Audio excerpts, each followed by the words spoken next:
Shalom, shalom, Baruch Hashem. Nós vamos estar dando continuação à leitura do Sefer Bereshit, trazendo então agora a porção Lech Lechá, a porção que vem falando mais aprofundado da história de Abraão.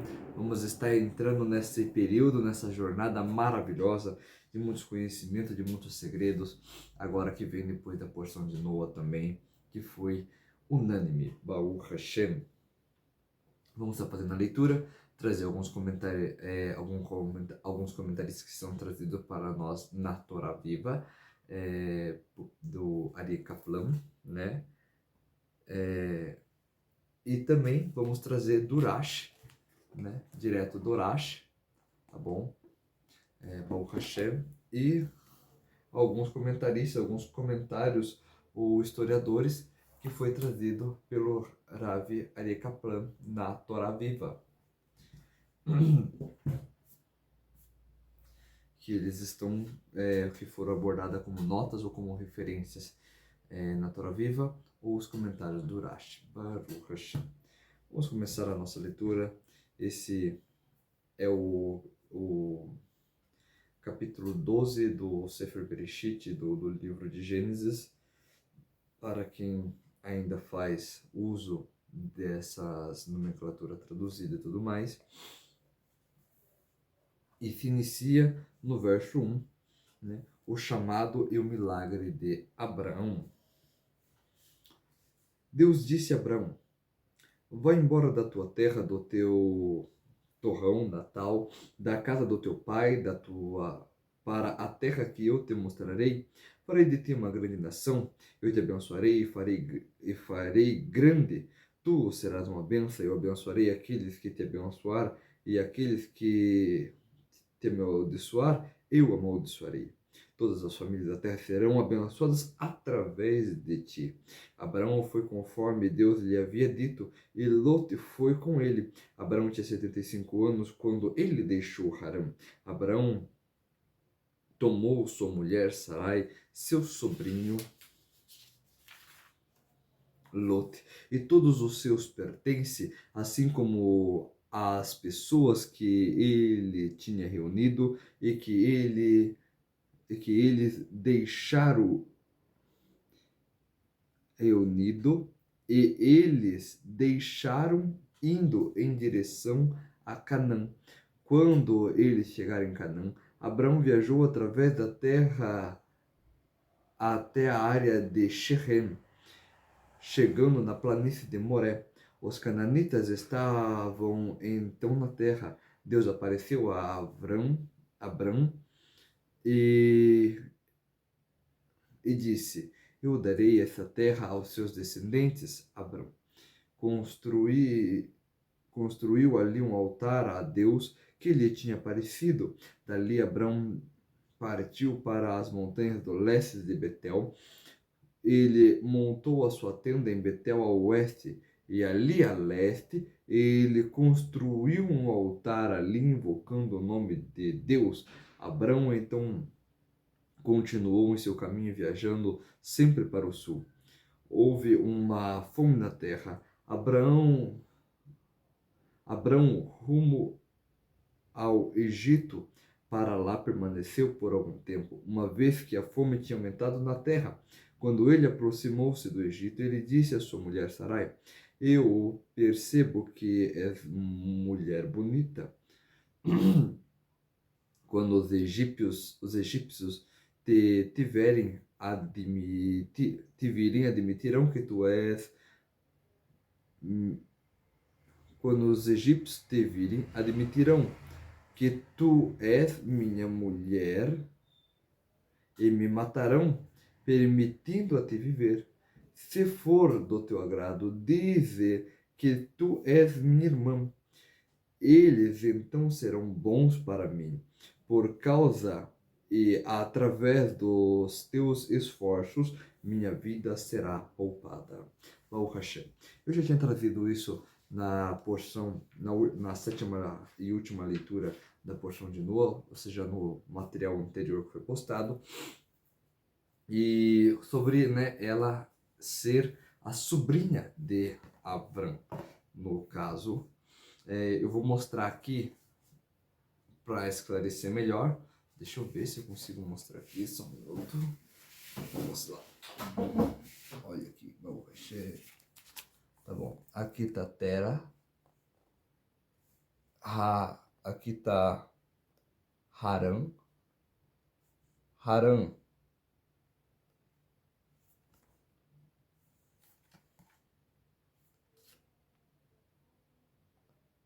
Aqui tá Milcá.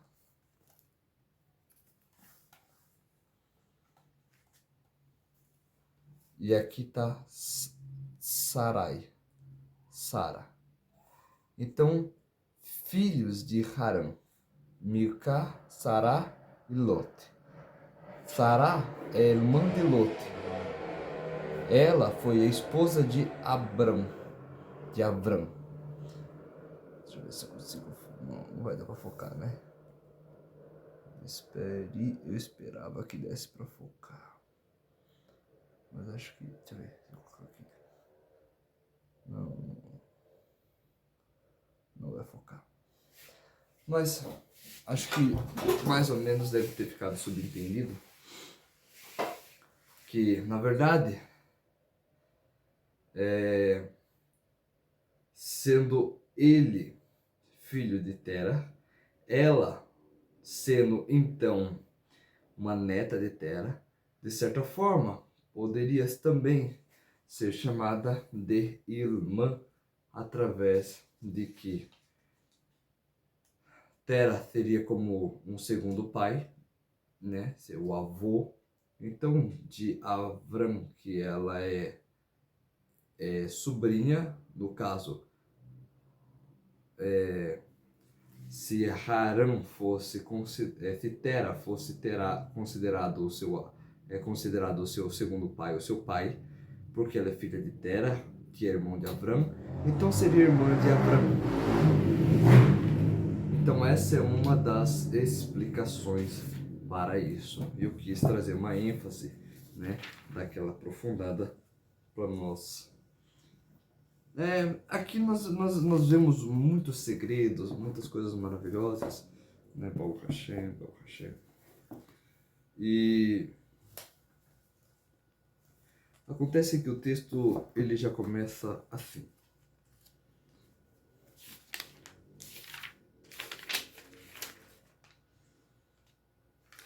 Ele começa assim: vá embora.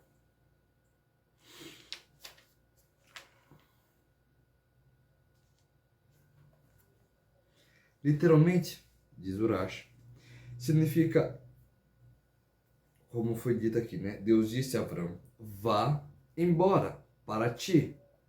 Literalmente significa ir para você, para o seu benefício, para o seu bem. Eu farei de você uma grande nação. Aqui você não gerará filhos, mas onde eu irei te levar, eu irei te abençoar, né? Isso nós aprendemos. Além disso, diz Urash também, eu vou tornar o seu caráter conhecido no mundo inteiro. Isso nós vemos no Rosh Hashanah 16b, mas é muito interessante, né? O Rosh traz que ele vai ser conhecido no mundo todo, mas não significa que ele não era conhecido. Nós vamos ver mais para frente. Significa que você é ainda mais conhecido, ou seja, se você é conhecido hoje, você vai ser mais conhecido ainda, Abraão. De sua terra, por acaso ele já havia saído de lá, juntamente com seu pai, chegando até Harã? Mas assim Deus lhe disse: distancie-se mais de lá e deixe a casa de seu pai. Ou seja, deixe a casa de seu pai, como o Urashi traz aqui. Não é uma questão de você já saiu ou não saiu daqui. Não é bem por esse motivo, mas sim pelo motivo de que é extremamente necessário se afastar daquilo que você aprendeu uma vez, para você realmente poder aprender de forma correta, de forma certa, você possa realmente se conectar com Deus.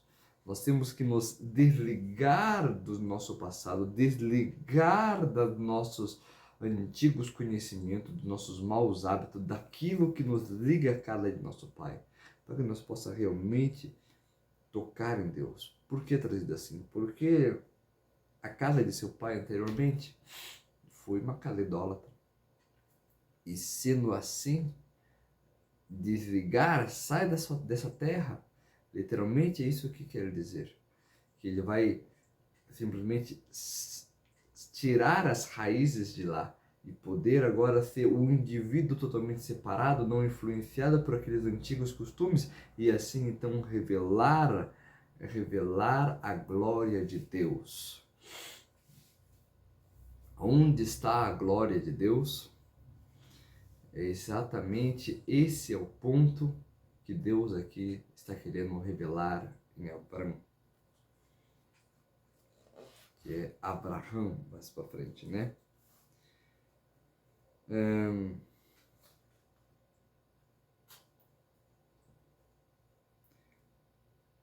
De sua terra, do lugar de seu nascimento e da casa de seu pai, para a terra que eu lhe mostrarei. Deus não lhe revelou a terra imediatamente a fim de torná-la desejável aos olhos e dar-lhe recompensa por cada palavra e palavra obedecida por Abraão. Da mesma forma, encontramos seu filho, seu único, a quem amas, a Isaac, da mesma forma, sobre um dos montes que eu vou te dizer. Similarmente ao que vemos em proclame sobre ela, Nínive, o anúncio que eu falo a você. Bereshit-Rabá 39:9. Aqui é importante. Abraão, nós vemos a dedicação que Abraão tem com Hashem. Abraão não espera para fazer uma mitzvot, ele não espera para cumprir o mandamento. Hashem fala para ele, vá. Ele não responde, então me deixe vender a minha parte da herança, então me deixe negociar os bens que eu já tenho aqui, vou precisar de dinheiro em espécie para sair. Inclusive traz o Midrash uma glorificação para Abraão. Ele diz, Abraão, ele não tardava para poder cumprir uma mitzvah. Ele ensinava os homens, Sarai ensinava as mulheres, eles faziam de tudo para que as pessoas aprendessem, para que as pessoas crescessem. Eles estavam o tempo todo buscando isso. Quando Hashem fala para ele, vai, saia, ele simplesmente não pergunta para onde, ele fala, tô indo. É simples assim. A Hashem colocou uma nuvem para que Abraão seguisse, e Abraão seguia essa nuvem. Por onde a nuvem ia, Abraão ia. Simples assim, diz o Midrash. Essa é a fé de Abraão. Um Bnei Noah completamente compromissado em cumprir mitzvot. Um Bnei Noah completamente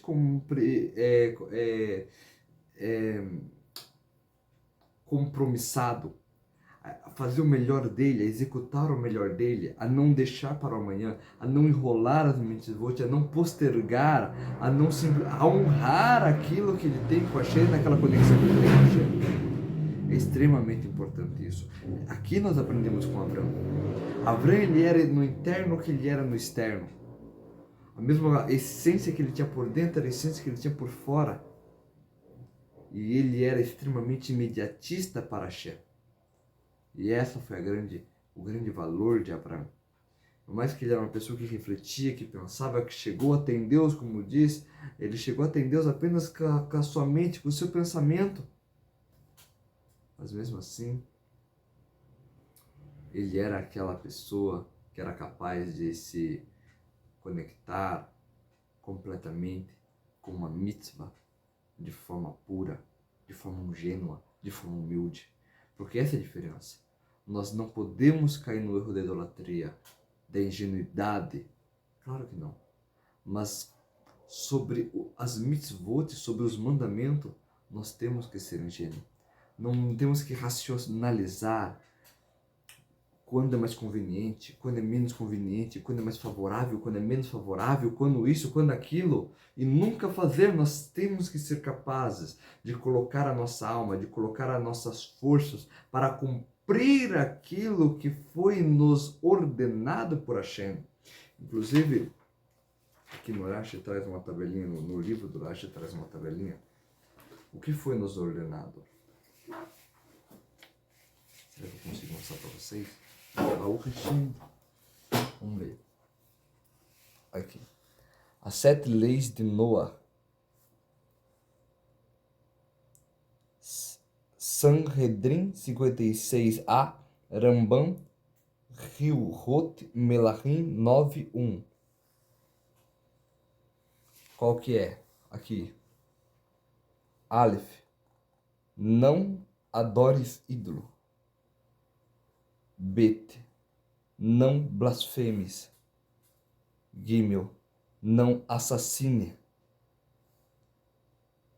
Dalet. Não cometa atos sexuais imorais. Rei. Não roubes. Vav. Mantenha a justiça. Zai. Não coma um membro de um animal vivo. Baruch Hashem.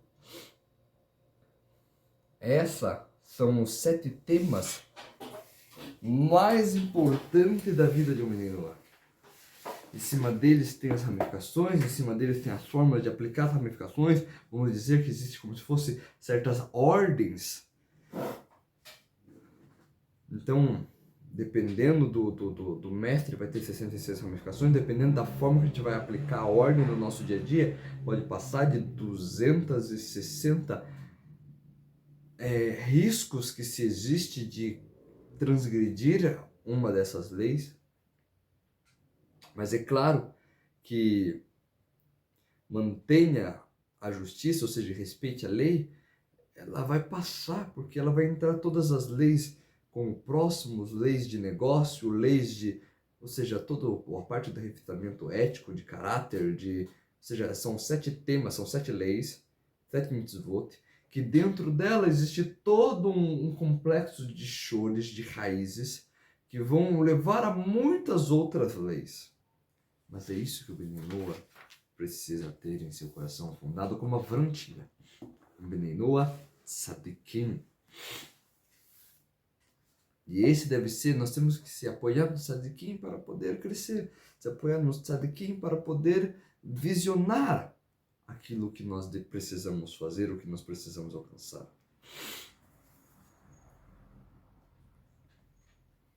Um dos motivos também que Hashem não fala para onde Abraão tem que ir, porque Hashem não queria que Abraão levasse Tera. Hashem queria que ele tivesse mais desconectado, diz o Midrash, dessas raízes do passado, desses jeitinhos, desses costumes, desses atalhos. Não existe atalhos na Torá. E então quando Tera pergunta para onde você vai, diz o Midrash, Abraão responde, talvez para o fim do mundo. Tera resolve não ir. Então, além de ele poder receber a mitzvah por acreditar 100% nas palavras de Hashem e seguir Hashem de todo o seu coração, de toda a sua alma e com todas as suas posses, ele também recebeu uma oportunidade de poder retificar sua essência, de retificar o seu ser através disso, de ele ter sido firme. Diz o texto: eu farei de você uma grande nação, diz Urash, pois as viagens acarretam 3 coisas. Primeiro, diminui a possibilidade de procriação. Segundo, diminui o dinheiro. 3, diminui a fama, literalmente o nome, pois num novo local a pessoa será desconhecida. Por isso ele precisou dessas 3 bênçãos, as quais ele prometeu a respeito de filhos, dinheiro e fama. E este é o significado. E eu vou engrandecer seu nome. Vou acrescentar uma letra ao seu nome, pois até agora o seu nome era Avram, e a partir de agora seu nome será Abraham. Aumentou um rei. Cujas letras têm um valor numérico igual a 248, que corresponde ao número de órgãos de uma pessoa. Isso está no Bereshit Rabbah 39:11, no Tahum Mabober Hayetzara 6.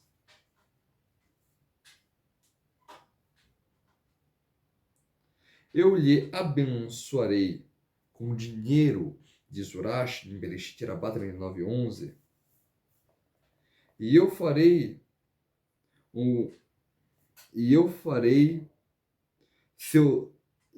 grande seu nome, e você será uma bênção.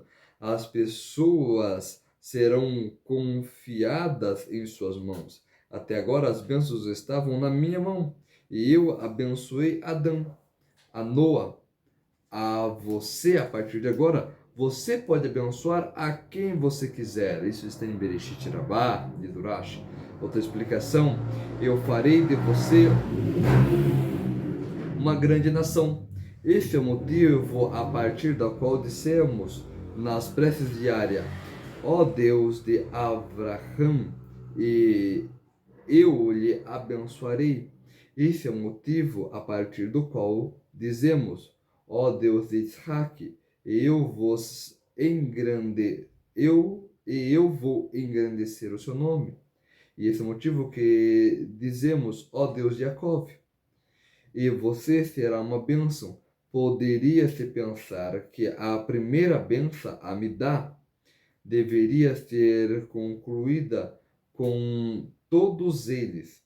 Por esse motivo, as Escrituras dizem: e você será uma bênção. Isso nos ensina que com você vão concluir a bênção, e não com todos eles. Isso está em Pessahim 117b. Também é bom nós lembrarmos aqui que foi Abraham que instituiu a reza de Shacharit, que é a oração da manhã. Yitzhak com Arvit da tarde, e Yitzhak com Minha à tarde, e Yaakov com Arvit à noite. Então diz o texto: eu abençoarei aqueles que te abençoam.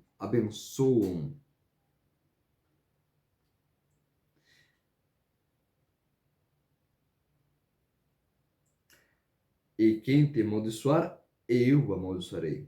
Todas as famílias da terra serão abençoadas por você. Diz Urash. Há muitas agadotes, mas o significado simples dessa passagem é: um homem diz a seu filho que que você seja como Avrão. Do mesmo modo, devemos entender, cada vez que as Escrituras aparecem, as palavras serem abençoado por você. O seguinte comprova isso abaixo, 48:20. Por você, Israel, abençoará, dizendo: Deus lhe faça como Efraim e como Menachem. Sifre Nassor 18. Deus se faça como Efraim e como Menachem. É a benção que o pai faz nos filhos. Em alguns costumes se faz essa benção diariamente.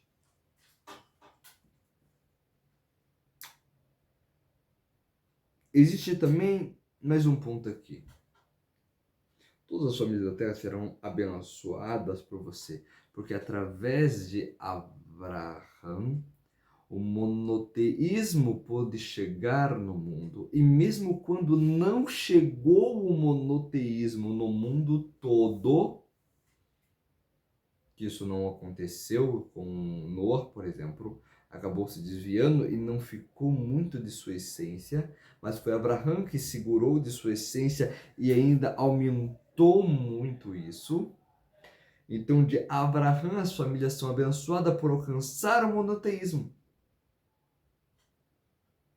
Mas mesmo quando não chegar o monoteísmo, os conceitos da Torá ainda irão chegar a cada família da terra. Ou seja, não existe mal sem bem e bem sem mal. Não existe uma religião adversa que não seja vitalizada por Deus. E como ela pode ser vitalizada? Através de dentro dela existir coisas que Abraão ensinou a seus filhos. Então o texto continua e diz: Abraão foi embora. Peraí, deixa eu ver aqui. Abrão foi embora, conforme Deus havia dito. E Lot foi com ele. Abrão tinha 75 anos quando deixou Harã. Lot, nós podemos ver isso no 11, 31, 37, 25, também ver na nota de Êxodo 7, 22, 75 anos de idade. De acordo com a genealogia, Abraão nasceu no ano 1948 e assim este era o ano 2023 da criação.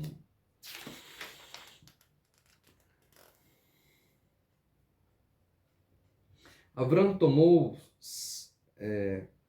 Sarai, sua esposa, e Lot, seu sobrinho, e todas as posses que eles tinham adquirido, e todas as pessoas que eles fizeram em Harã, e partiram em direção à terra de Canaã, e eles chegaram à terra de Canaã.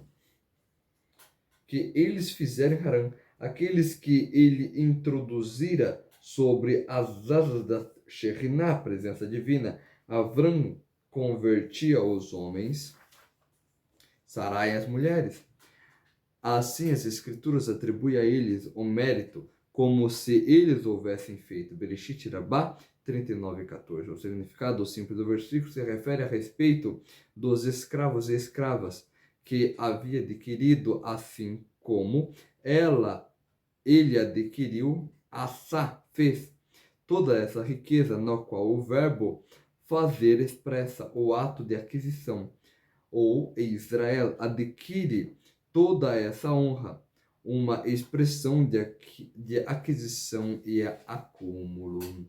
Aqui tem algo maravilhoso para nós relatarmos.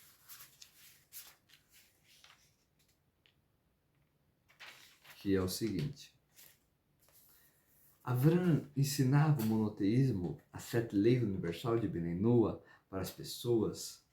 Abrão não era judeu, o judaísmo só existiu com Moshe Rabbeinu. Abrão Ben Noa, ele ensinava as leis, ele ensinava o monoteísmo, ele ensinava as pessoas as rezas, ele ensinava as bênçãos alimentares, e tudo isso lhe foi atribuído como uma bênção. As pessoas queriam se conectar com Abraão, as pessoas queriam morar com Abraão, as pessoas queriam seguir Abraão, porque sabia que através desse tzadik, elas podiam, que o tzadik é que vitaliza o mundo, e através do tzadik, eles podiam se conectar com Deus e também ter as suas almas vitalizadas, mesmo quando eles não conseguiam ser completos. E é isso o que esse texto realmente está nos dizendo. Segundo o Midrash, também podemos encontrar essa mesma alusão essa mesma citação no Pequenos Midrash do Sefer Bereshit. Um ponto aqui, que eu acho que eu deixei passar, foi que diz assim: as pessoas que ele tinha reunido, literalmente a alma que eles tinham feito, ou as almas que ele tinham feito. Também pode ser interpretado no significado os servos que eles tinham adquirido, como diz Urash, ou as pessoas que ele tinha convertido à causa de Deus, não o judaísmo. Isso não existia naquela época, era Ben Noa.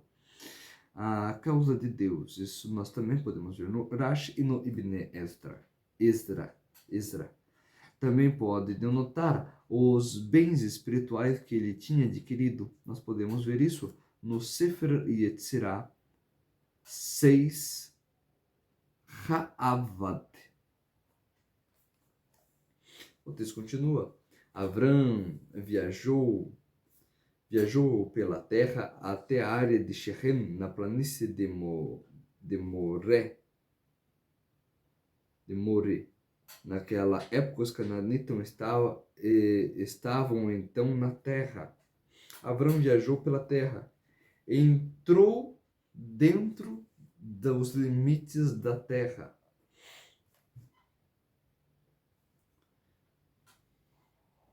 Até a área de Shechem, para rezar pelos filhos de Jacó, que futuramente iriam travar uma guerra em Shechem, uma cidade próxima ao centro da Terra Santa, na vizinha atual de Nablus.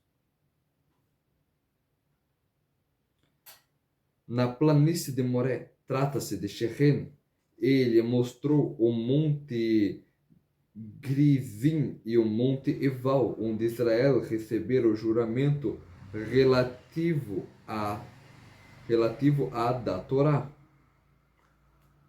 Targum Irashi e Moré em hebraico. Ver em Devarim 11:30, Deuteronômios 11:30, outras fontes traduzem como o terebinto de Moré. Isso está em Ibn Ezra, Ramban em 14:6. O terebinto da Torá é uma grande árvore pistácea atlântica da família da Sumace, também relacionada ao pistáculo. Também algumas vezes é também identificada como carvalho. O terebinto podia viver por milhares de anos, chegando a alcançar muitas vezes o diâmetro de 6 metros. O terebinto de Moré poderia ter sido uma árvore particularmente grande e que servia como um marco na área. Ver Bereshit, Gênesis 35:4, Juízes 9:6. Aqui eu tenho uma leve gravura ilustrativa apenas do terebinto. Vamos ver.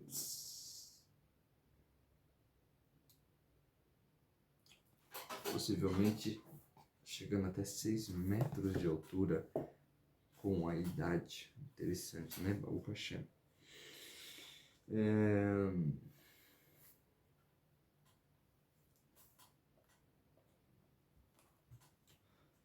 Então o texto nos diz o seguinte: naquela época os cananitas estavam então na terra. Ele, o cananeu, foi gradualmente conquistando a terra de Israel dos descendentes de Shem, pois a mesma caíram em partes de Shem, quando Noa repartiu a terra entre seus filhos, como está dito. E Malquisedeque, o rei de Shechem, portanto, Deus disse a Avram e a sua descendência: darei a terra. Verso 7. No futuro, eu restaurarei para os seus filhos, que são os descendentes de Shem. Isso está em Sifra, fim de Kedoshim. Lembrando que Melquisedeque é o próprio Shem, tá bom? O texto continua nos dizendo assim: Deus apareceu para Avram e disse: eu darei essa terra aos seus descendentes. E construiu ali um altar em agradecimento de Zurashi pela boa notícia a respeito de seus descendentes e pela boa notícia acerca da terra de Israel. Está em Bereshit Rabá 39, 15, 16. A Deus que lhe tinha aparecido. Dali partiu sua tenda de Zurashi para a montanha leste de Betel. Em hebraico, Bet-El significa a casa de Deus. Era uma cidade a 32 quilômetros ao sul de Shechem, sendo identificada com a moderna Beitim, 16 quilômetros ao norte de Jerusalém.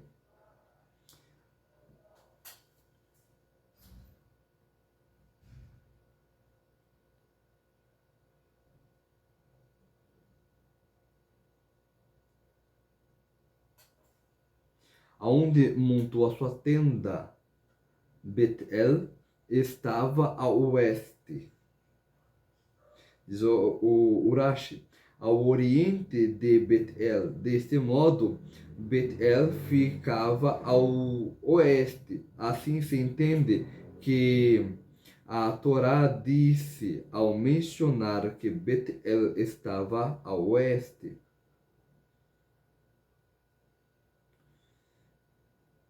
Estava ao oeste. E ali, uma cidade, aí ao leste. E aí, uma cidade de 3,2 km ao leste de Betel, identificada como a moderna Rain. Ele construiu um altar invocando ao nome de Deus.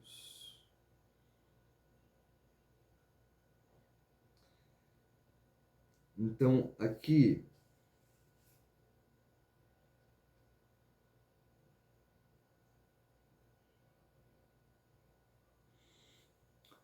a tenda, de acordo com a tradição relativa escrita, está escrito Arolô, que pode ser lida como Arolá, sua tenda no feminino. Primeiro ele armou a tenda de sua esposa e depois a sua própria. Bereshit Rabá 39:15. E aqui nós aprendemos uma coisa muitíssimo importante. A necessidade de nós colocarmos as nossas esposas em primeiro lugar. O cuidado com a esposa, o zelo com a esposa vem em primeiro lugar. O próprio Avrão, ele construía primeiro a tenda de Sarai, para depois a dele.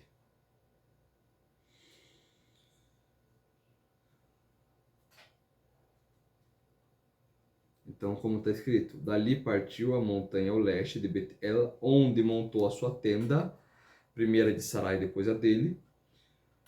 Bet-El estava ao leste de Ai, a cidadezinha que ficava a 3,2 km de Betel, ao leste, e ele construiu um altar para invocar a Deus. Ele construiu um altar, ele profetizou, diz Urashi, que seus filhos estariam destinados a pecar devido à iniquidade de Aham. E sabendo disso, orou lá por eles. Isso está em Bereshit Rabá 39:16. Avram viajou indo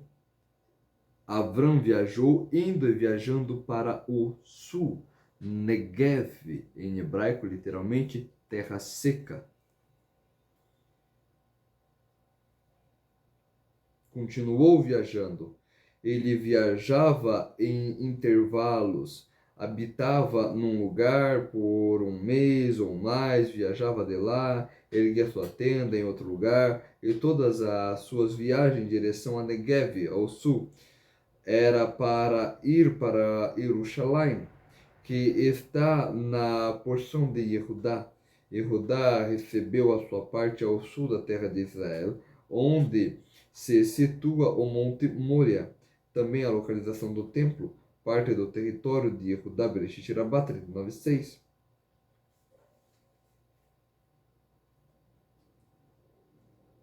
Abraão viajou e viajando ao sul e houve fome. Tão somente naquela terra para testá-lo, se ele suspeitaria das palavras de Deus, que ele ordenou para ir à terra de Canaã, agora estava induzido a deixá-la, porque de Rabi Eliezer, capítulo 26.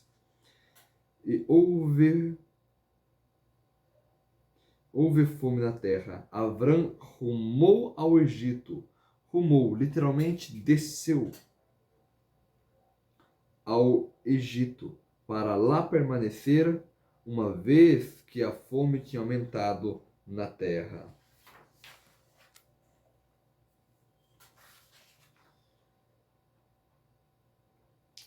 Ao aproximar do Egito, ele disse à mulher Sarai: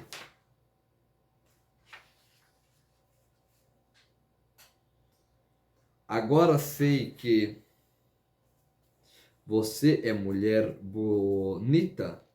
Agora sei. A interpretação do Midrash Haggadah Tahuma Lech Lecha 5 conta que até aquele momento ele não havia reconhecido a sua beleza por causa da modéstia de ambos. Mas então ele percebeu a beleza através de um incidente que, quando estavam passando por um rio, Avram viu o reflexo de Sarai nas águas. Outra explicação é como que, através do desgaste da viagem, a pessoa torne-se menos atraente, mas ela permaneceu com sua beleza. O significado simples do versículo é: eis que agora chegou a hora em que devemos nos preocupar com sua beleza.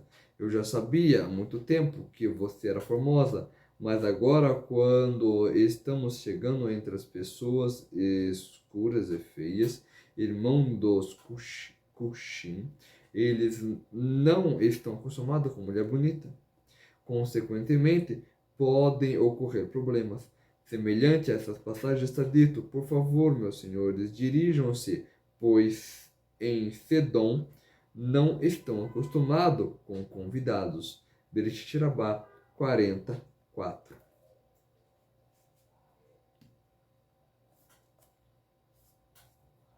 Bem,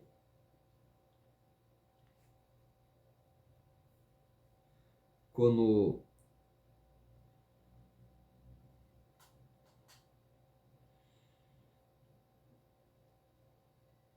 aqui assim, ó.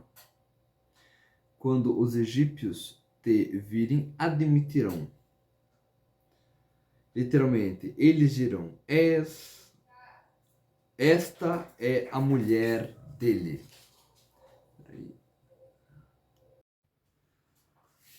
Ou seja, o verso 12 diz o seguinte: quando os egípcios lhe virem e disserem que você é minha mulher, ou seja, eles admitirão: esta é mulher dele, ou seja, é impossível uma mulher dessa tão bonita estar sozinha, não ter um marido, não ter alguém já que a cuide dela.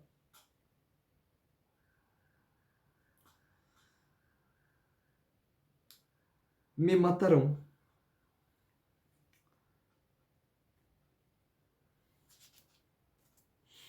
Me matarão, diz ele, o Abraão, permitindo você viver, ou seja, deixando você, por ser muito bela, viver para ser esposa dele ou deles.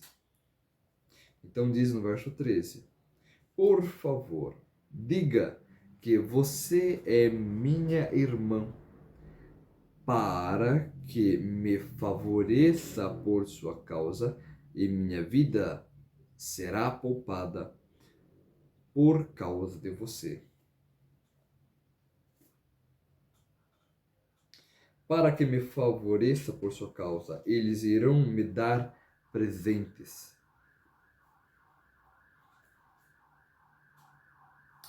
Porém, uma outra interpretação aqui é não que é para que eles me deem presentes, mas para que eles não me tirem a vida.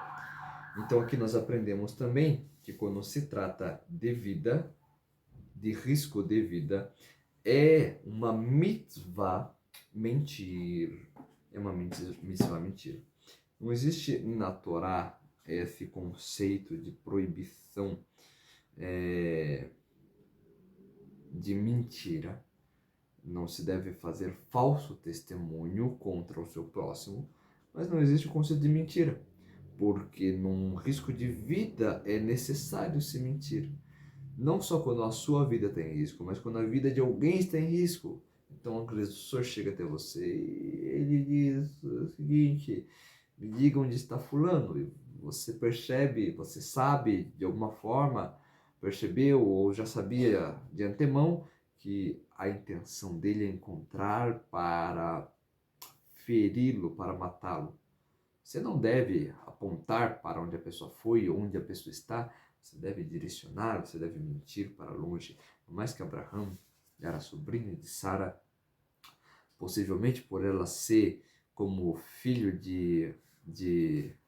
por ela ser filha de Harã, que era seu irmão, então podia-se dizer que ela também era um tipo de filha para Tera, que era seu pai, então podia dizer que era sua irmã, ou simplesmente porque ela era a sua alma gêmea, né? Sangue de seu sangue também, por ser uma parente próximo, então podia dizer que era filha, que era irmã.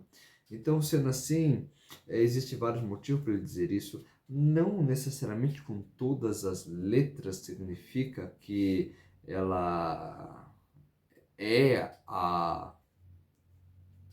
que é uma mentira o que Abraão está dizendo. Não necessariamente significa que é uma mentira, mas que fica bem evidente para nós, é claro, que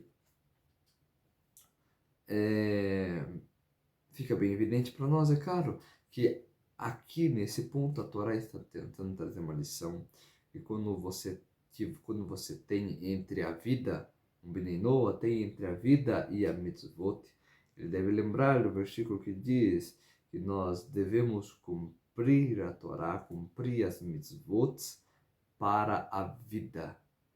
Ou seja, as mitzvot devem ser cumpridas para que nós possa viver pelas mitzvot, não morrer pelas mitzvot. Porém, logicamente, existem alguns outros casos que o judeu e o Yehudim, ele morre pela mitzvot. Existem 3 casos conhecidos que ele morre pela mitzvot, que é não matar uma outra pessoa, não cometer idolatria e não cometer relação incestuosa. Por esses 3 motivos, o Yehudim deve morrer pela mitzvot. Nesse caso, nenhum desses 3 motivos estava em questão.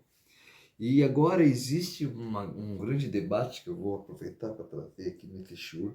Agora que nós estamos falando mais de Abraão, que começa a ter muito mais aproximação com os nossos dias, com as nossas práticas de Benei Noa, dá para mim também ajudar a trazer certos pontos de Benei Noa junto com a Parashá, na medida do possível, é claro, e do entendimento que Hashem me der permissão e compreensão.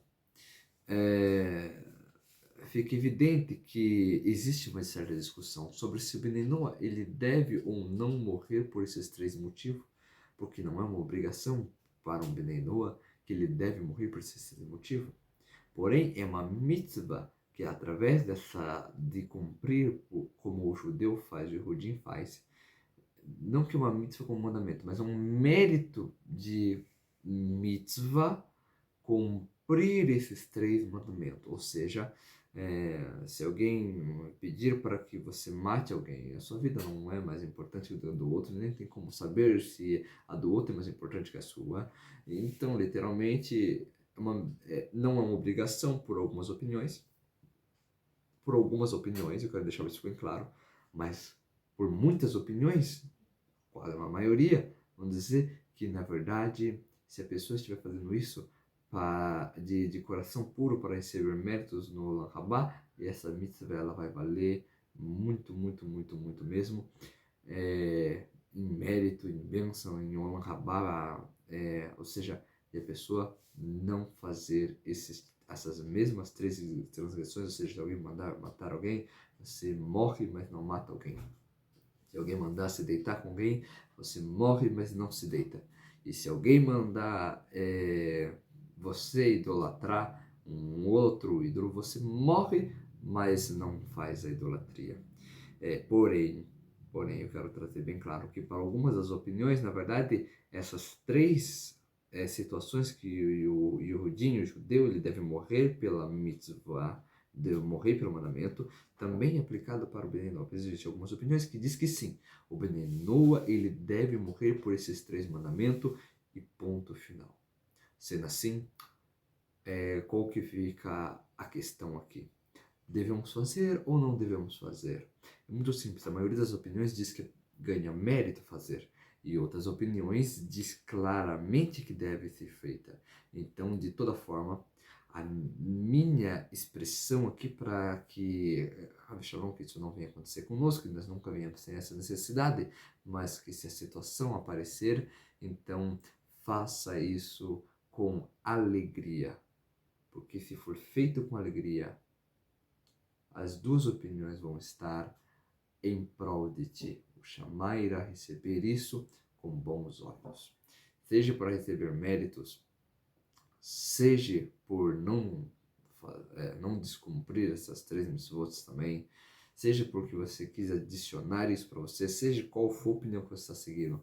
A maioria dos comentaristas diz que não é uma proibição a fazer isso. Então, essa é a opinião. Faça com alegria. Logicamente que não é uma situação fácil para estar alegre, mas Ganzul Letová, isso também é para o bem.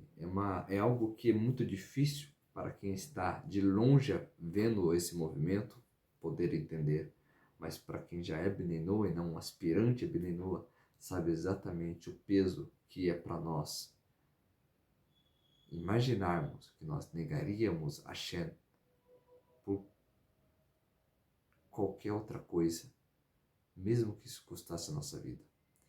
Na verdade, isso já custou a nossa vida, já custou o nosso tempo de vida, custou nossa... Quantos anos nós nos ficamos cegos, crescemos em ambientes, falando da nossa geração, né? Que cresce dentro desses ambientes que é carregado de idolatria, como Abraham cresceu num ambiente cheio de idolatria na casa de Terah, e nós acabamos... A Shem acabou acendendo as lâmpadas do nosso coração, a paixão da terra, né? A Shem acendeu as nossas lâmpadas e a gente conseguiu enxergar, conseguiu ver isso, e não dá para abrir a mão disso, mesmo que seja a nossa vida. Que valor tem a vida nossa e o cumprimento de outras mitzvot, se nós não conseguir cumprir a única mitzvot que nos faz ser tão diferente das outras pessoas da Terra, das outras nações da Terra, das outras famílias da Terra. Então, essas são as minhas palavras que eu deixo. Shalom, shalom e até a próxima.